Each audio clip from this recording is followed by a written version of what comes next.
പശ്ചിമേഷ്യൻ സംഘർഷ സാഹചര്യം കണക്കിലെടുത്ത് അടിയന്തരമായി രാജ്യം ബദൽ ഊർജ്ജ സ്രോതസ്സുകൾ കണ്ടെത്തണമെന്ന് പ്രധാനമന്ത്രി. മന്ത്രിസഭയുമായി ചേർന്ന യോഗത്തിലാണ് പ്രധാനമന്ത്രി നരേന്ദ്രമോദിയുടെ നിർദ്ദേശം. ഇറാൻ അമേരിക്ക സംഘർഷവും ഹോർമൂസ് കടലിടുക്കിന്റെ തുടർച്ചയായ ഉപരോധവും ഗൾഫിൽ നിന്നുള്ള ഇന്ത്യയുടെ ഇന്ധന വിതരണത്തെ തടസ്സപ്പെടുത്തി. ഈ സാഹചര്യത്തിലാണ് ബദൽ മാർഗങ്ങൾ പരിഗണിക്കാൻ പ്രധാനമന്ത്രി നിർദ്ദേശിച്ചത്. പുതിയ സംരംഭങ്ങളോ പരിഷ്കാരങ്ങളോ പൗരന്മാരെ ബുദ്ധിമുട്ടിക്കുകയോ ഉപദ്രവിക്കുകയോ ചെയ്യരുതെന്ന് പ്രധാനമന്ത്രി മന്ത്രിസഭാ യോഗത്തിൽ ആവശ്യപ്പെട്ടു. വീക്ഷിത് ഭാരത് 2047 വെറുമൊരു വാഗ്ദാനമല്ലെന്നും അതൊരു പ്രതിബദ്ധതയാണെന്നും പ്രധാനമന്ത്രി കൂട്ടിച്ചേർത്തു.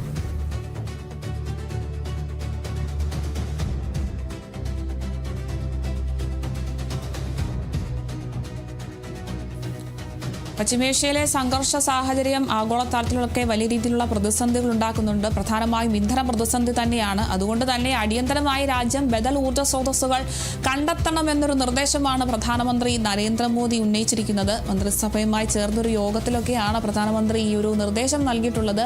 ഇറാൻ അമേരിക്ക സംഘർഷവും ഹോർമൂസ് കടലിടുക്കിന്റെ തുടർച്ചയായിട്ടുള്ള ഉപരോധവും ഗൾഫിൽ നിന്നുള്ള ഇന്ത്യയുടെ ഇന്ധന വിതരണത്തെയൊക്കെ വലിയ രീതിയിൽ തടസ്സപ്പെടുത്തിയിട്ടുണ്ട്.